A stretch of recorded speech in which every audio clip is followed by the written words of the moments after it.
Hello everyone, Michael here for Tactica Imperialis. Welcome to today's video. Today is going to be a return to 40k Tactics. It has been ages. Main reason is I haven't been playing much 40k. For one reason or another, AOS has been my priority and timetables and everything else. So haven't had a chance to play 40k much, but I do have a Tactica that I want to bring you, and that is on challenges. Challenges are a really neat mechanic. They were brought over from Fantasy in 6th edition, I think.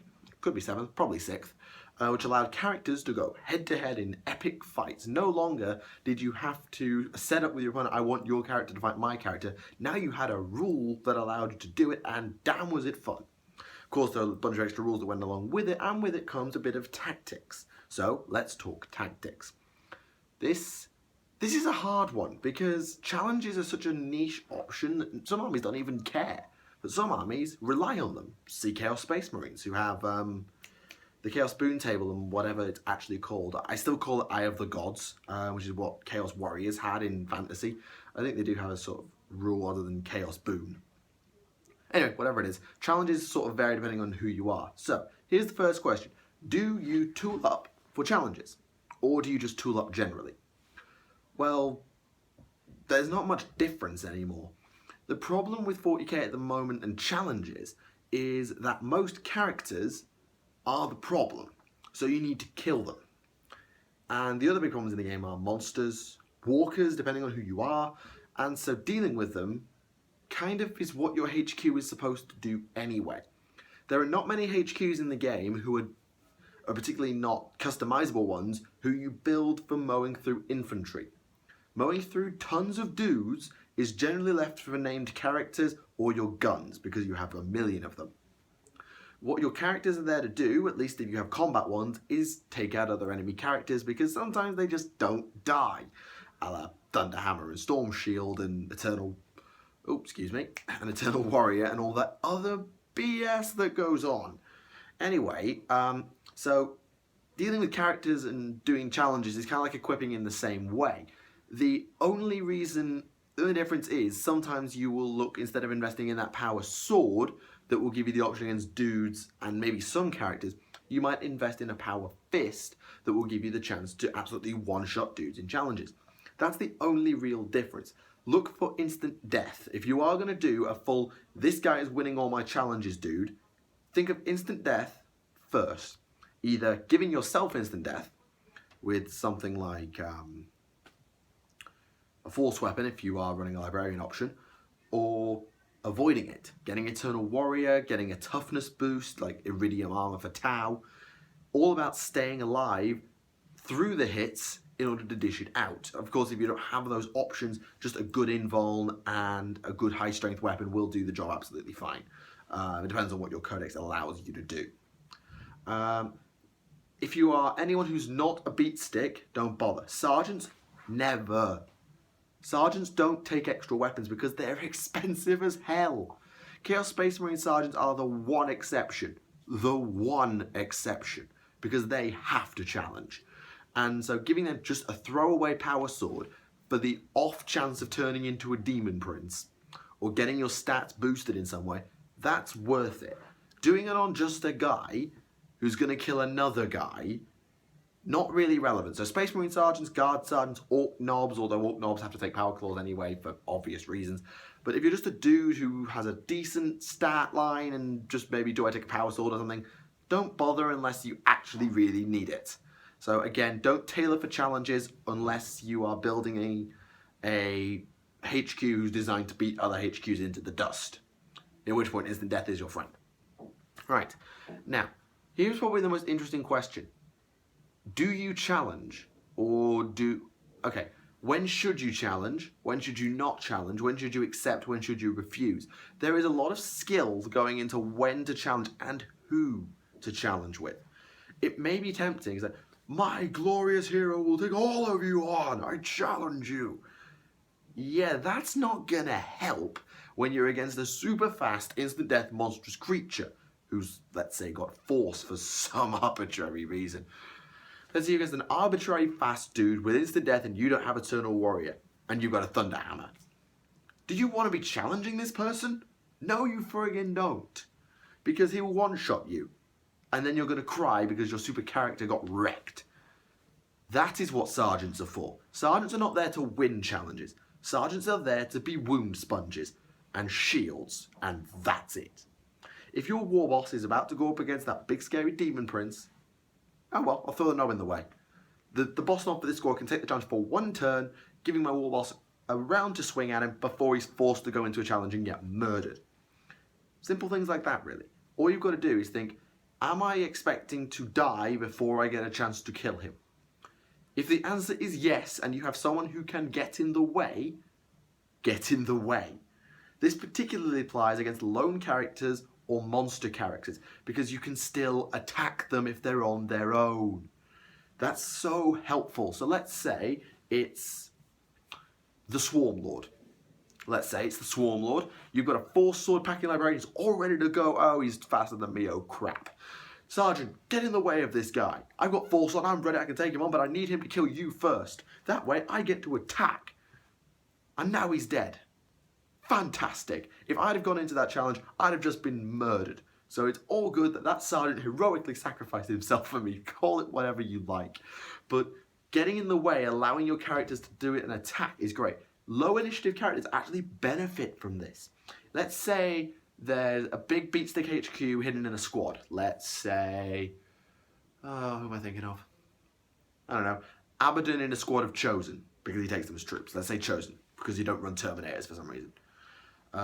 So you get into the squad as Chosen, and you have a bunch of dudes who are AP3 and Initiative 4. Let's say it's like those Sicarian infiltrators that I talked about in my Sicarian Codex analysis, and one dude with a Thunderhammer who you've got allied in, let's say a Space Marine Captain. You want to smash Abaddon with that Thunderhammer, but you don't want to challenge Abaddon because he's going to one-shot you with Draconian and the Talon of Horus. But your character can't attack Abaddon because the Chosen are in the way. No problem, I'm really slow. Here's what's going to happen. My dudes are going to pile in and murder the entire squad. Because they have a billion attacks at AP3, they'll cut through the squad. This particularly applies with low save things like Orc War Bosses inside big blocks of boys. Just murder the squad en masse, leaving your low initiative character free to pile into the now alone challenged character and actually hit them. It's so helpful. Think about it. You're fighting that squad of Tau Fire Warriors who are containing that Ethereal. And his Shazwee's tanked a turn, so now he's got to take a challenge. But he has, Ethereal's a terrible example. Okay, Eldar Farseer, that's a better example. This Eldar Farseer, he's got instant death on his, he's got a force weapon, I think. But he's got a squad of Guardians in the way. My War Boss is not going anywhere near that guy because he's got instant death and will murder me. He needs a 5 or a 6, but who cares? He'll murder me. So, Boss Knob, tank for me. Thank you very much, I appreciate what you're doing. Now my boys, pile into the Guardians. Murder all of them because you have like 4 attacks each at strength 4 and you're going to just murder those Eldar pansies. Now, they're all dead, but my war boss is yet to attack. The Farseer's now on his own, so I can plan to the Farseer and attack him because he's a lone dude. Hello, bang. My war boss kills him with no risk. That's the beauty of it. Using your sergeants or expendable characters as expendable chaff allows your actual beatstick to do the damage. Of course, from a fluff standpoint, it's a stupid thing to do because it doesn't make any sense. But if you want your challenging characters to survive, don't put them in challenges where they can get focused down. If you're on your own, you can't do anything about it. If you've not got any characters to tank for you anymore, you can't do anything about it. Sorry, you're gonna die. But it's really helpful just to protect yourself because you can use the squad to tank the wounds from the other dudes, and you can use the sergeant and other characters, for example, in the guard blob squad, to tank the challenging character. It's so helpful. Yeah. So when to challenge is when you think you can win. If you think that your beatstick will kill their beatstick without being put at risk of dying themselves, i.e. they're faster, their opponent's weapon is not good enough to pierce your armor, or you have a lot of wounds, or it's not into death, then yes, absolutely challenge. If you are at risk, let's say they have instant death, they have a ton of stuff so you're not going to be able to kill them fast enough, they're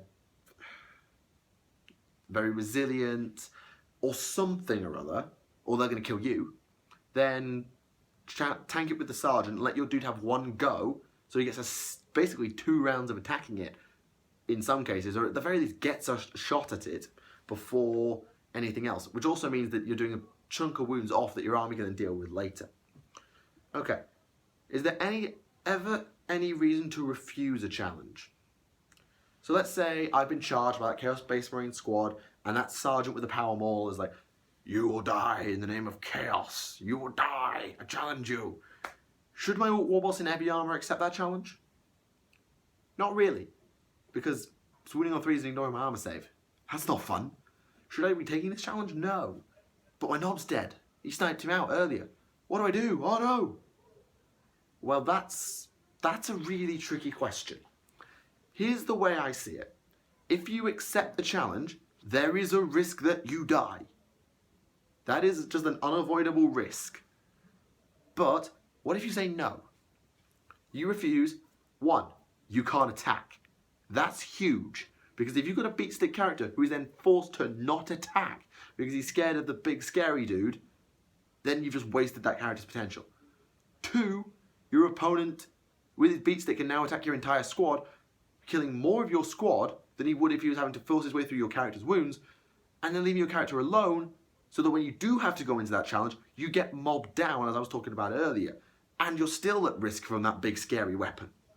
So realistically, there is very rarely ever a reason to refuse a challenge. At least when the option presents itself. Because even if you do it like, no one will take this, even though I have like 5 sergeants there, he can just pick a character to not attack. At least that's like how I think it works. So it is really bad for you to just say no, no, no, no, no, because all you'll do is you'll say to your opponent, free kills. Free kills for little risk because I'm not attacking you back. It's just bad. It's bad, folks. So if you are challenged and you really genuinely have no one to tank for you, just take it. You might die. In some cases, you will die. But it's better to die there than just refuse and be locked out of attacking, all while that big dude is mobbing on your squad. Because even if it's a lone dude, let's say a Hive Tyrant, you don't want to fight that Hive Tyrant with your Space Marine Captain with his iron halo. He'll just get murdered. But if you say no, he'll just sweep through your squad and then you're on your own. And you can't even pile in and attack him because he's locked you out. That's the problem. So take the challenge. It might not be great. It might give your opponent that free Chaos Spoon roll that turns them into a Demon Prince. That will happen every now and then. But when in doubt, think about the long term.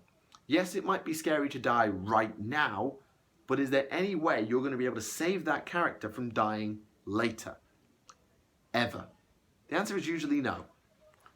The last rule I want to talk about is heroic intervention. I think this was a mechanic that allowed characters to jump in on challenges. I'm not sure exactly how it works. I believe it's got something to do with initiative. Or maybe it's now automatic. I could be wrong on that one. Is there ever a reason to make a heroic intervention? Absolutely. There are 2 ways you make heroic interventions. 1, actually there's 3. 1, when your opponent's weapons get worse, i.e.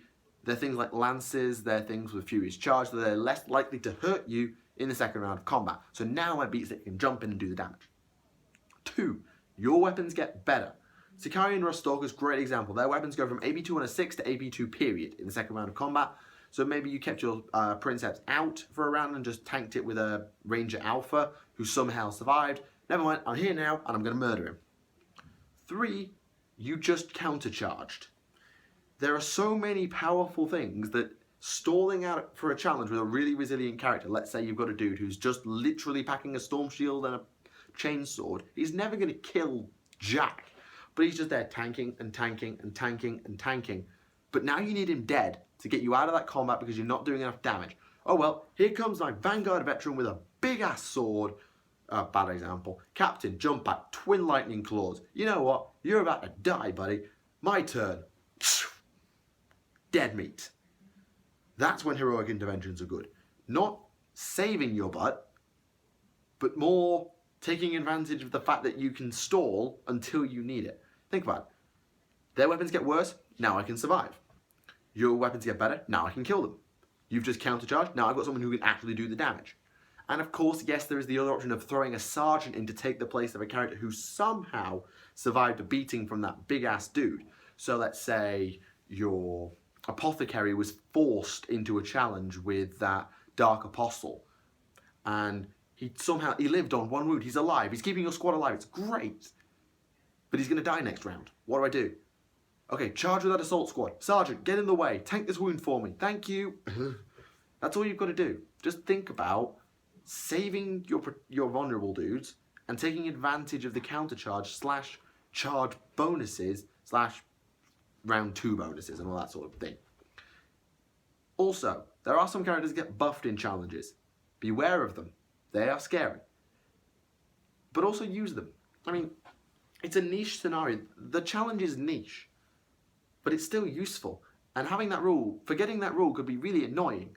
So just remembering you have it could be really helpful. For example, in War Gazgul, your warlord gets a kill in a challenge, he rolls to wound for the rest of the game. Never any reason just to not take the challenge. Anyway, that is my thoughts on challenges. So, tooling up for challenges. Probably never bother. Really just take an all-round set, and if you really need that extra bit of punch in melee, for example, you need an AP2 weapon as opposed to an AP3, by all means go for it. Do you challenge? Yes, but not always with the beat stick. Sometimes you need to tank wounds, use your sergeant, particularly against lone dudes or dudes where you can wipe the squad out with a slow character who can then jump in and hit the challenged character who can't then be hit back. Do you refuse a challenge? No. Not because you're brave, not because you're stupid. Because there's no real dishonor. Well, there is dishonor in cowardice, but there is no point in hiding, because unless you can get somebody else in to take that next round of challenge when it comes and allow your character to attack again, well, all you're doing is delaying the inevitable and allowing your squad to die faster. 3. Heroic intervention. Should you do it? If your weapons get better, their weapons get worse, or you've countercharged with someone who can actually do it, or you now have someone who has come in and can save your character. And that's challenges. It's a very difficult thing to learn. It's something that you've got to learn just by instinct. But hopefully those are some general points that can help you along the way. So, thank you very much for watching the video. I do hope you've enjoyed it. Make sure to leave a like if you did, and subscribe if you have not. We've passed 700 subscribers, and that is awesome. We're well on our way to 1,000 now, and your support is always appreciated. Make sure to leave a comment down below, suggesting future Tactica videos, giving your own comments on challenges, or anything in general. I'm always willing to read it and have a look and talk to you about it. Thank you very much for watching. My name is Michael for Tactica Imperialis. Until the next time, see you all again. Bye for now.